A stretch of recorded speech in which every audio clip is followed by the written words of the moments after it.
Subscribe कीजिए आपके अपने YouTube channel education for CBSE को और बेल आइकन को दबाइए ऐसे ही वीडियोस देखने के लिए। तो आ गए हैं आप तो प्यारे बच्चों, आज हम शुरू करने वाले हैं चैप्टर नंबर 3 हमारी सॉरी साइंस का चैप्टर नंबर 3।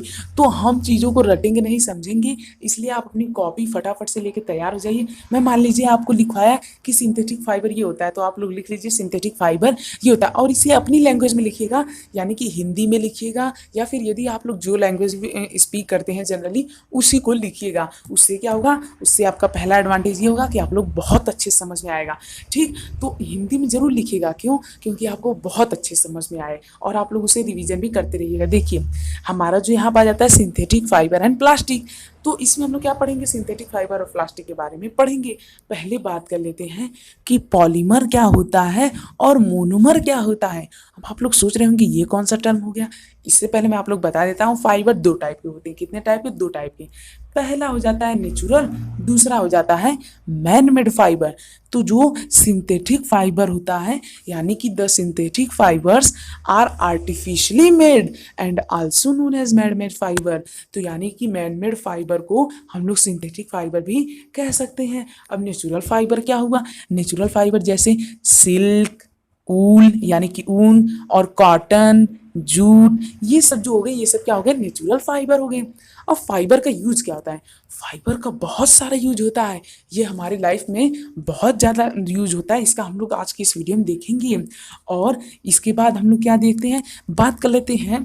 देखिए मान लीजिए आपको एक बड़ा सा बिल्डिंग बनाना है, आप लोग क्या करेंगे, पहले एक ईंटा लेंगे, फिर दो ईंटा, फिर ईंटा ईंटा जोड़ जोड़ के आपने इतनी बड़ी बिल्डिंग बना दी। उसी तरह से यदि मुझे कोई सिंथेटिक फाइबर बनाना हुआ तो मैं क्या करूँगा, मैं यहाँ पे एक एक मोनोमर, फिर उसके बाद क्या करूँगा, दूसरा, उसके बाद क्या करूँगा, तीसरा।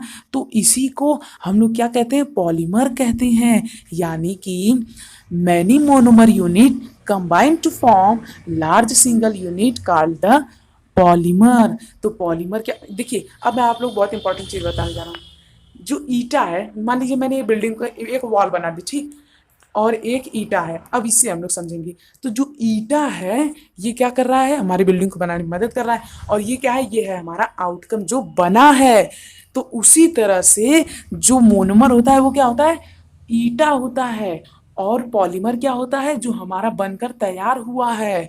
तो आप लोग मोनोमर को कह सकते हैं, ट्रिक है ये याद करने की, कि मोनोमर इज इक्वल्स टू ईटा, यानी कि जिस तरह से ईटा एक दीवार बनाता है उसी तरह से मोनोमर एक क्या बनाता है, पॉलीमर बनाता है। और जिस तरह से चारों दीवार खड़ी होने की वजह से क्या बन जाता है, बिल्डिंग बन जाती है, उसी तरह से नोट कर लीजिए, चारों दीवार के खड़ी होने की नहीं, उसी तरह से पॉलीमर के कॉम्बिनेशन के होने की वजह से क्या बन जाता है, पॉलीमराइजेशन। तो ये जो प्रोसेस होता है जिसमें हम लोग एक पॉलीमर को दूसरे पॉलीमर से कंबाइन करते हैं, इसे क्या कहते हैं, पॉलीमराइजेशन। ठीक, पॉलीमराइजेशन की स्पेलिंग लिखिए, POLYMERIZATION।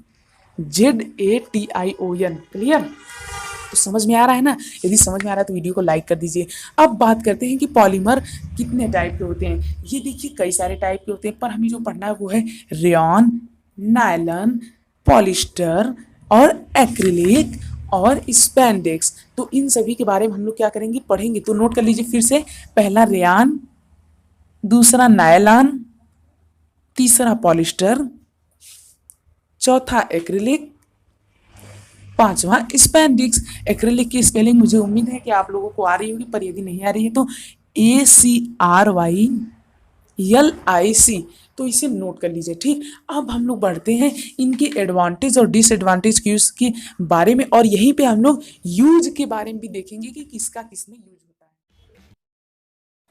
तो प्यारे बच्चों, आज अब हम लोग बात करने वाले advantage and disadvantage of synthetic fibre. तो सिंथेटिक फाइबर किसे कहते हैं, मैन मेड फाइबर को कहते हैं।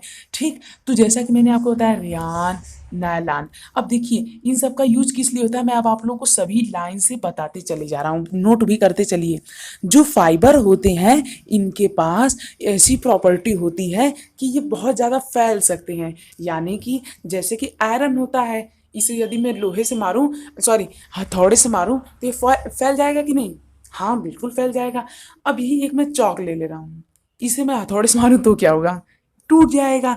तो यही ये वाली जो प्रॉपर्टी होती है कि जिससे जब हम लिख लीजिए, बहुत इंपॉर्टेंट है ये, आपके 11th तक आप लोगों को काम आएगा। वो प्रॉपर्टी जिसकी वजह से हम लोग जब हथौड़े से मारते हैं या फिर कि कोई भी चीज़ फैल जाती है, यानी कि फैलने की प्रॉपर्टी किसी भी सब्सटेंस की क्या कहलाती है? Tensile strength.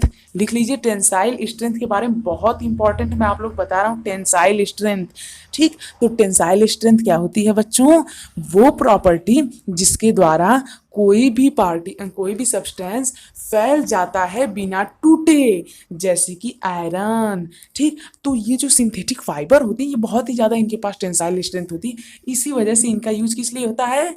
मैट बनाने में और इन सभी कामों में होता है। अब बात करते हैं कि ये जो फाइबर होते हैं ये बहुत ज़्यादा इलास्टिक होते हैं। इलास्टिक मतलब मान लीजिए ये है एक मैं क्या एग्जांपल लूँ, हाँ, एक च्युइंगम है। ठीक, अब इस च्युइंगम को यदि मैं यहाँ से खींचूँ के खिंचाएगा कि नहीं? हाँ खिंचाएगा। ये एक रबर है, यहाँ से खींचूँ खिंचाएगा कि नहीं? हाँ खिंचाएगा। तो इस प्रॉपर्टी को हम लोग क्या कहते हैं? इलास्टिक। तो फिर से अपने लैंग्वेज में लिख लीजिए, तो ये जो होती है ये बहुत इलास्टिक होते हैं। अच्छा, इलास्टिक होते हैं, इससे क्या फ़ायदा हुआ?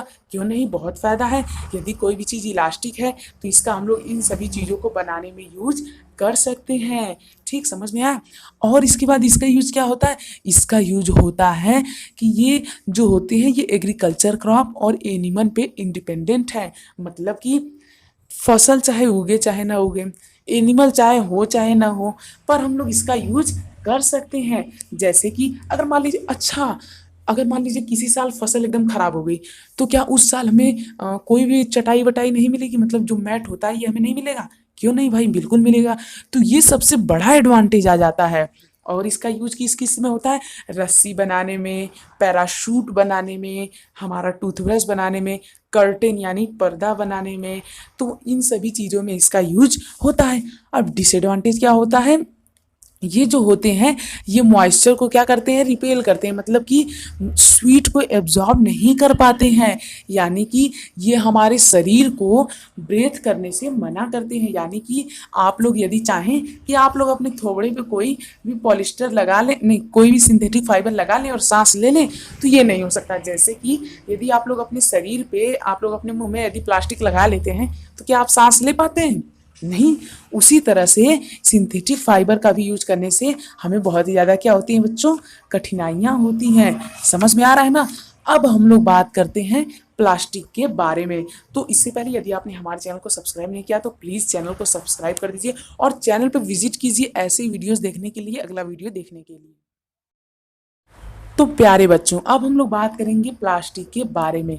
देखिए, जो प्लास्टिक होती है ये क्या होता है इसके बारे में हम लोग उससे बात करने से पहले कॉपी और पेन फटाफट से ले लीजिए। मैं आप लोग को जो जो प्लास्टिक के बारे में लिखवा सकूं आप लोग उसे हिंदी में लिखिएगा या फिर अपनी लैंग्वेज में लिखिएगा, ताकि आप लोग उसे समझने में आसानी हो। देखिए, प्लास्टिक क्या होती है? जाहिर सी बात है हम लोग यूज करते हैं पॉलीथीन। अब ये देखिए, ये है टॉय और ये है हमारा छोटा सा ग्लास, ये है बाल्टी, ये है कुर्सी। ये सभी किस चीज़ का बना है?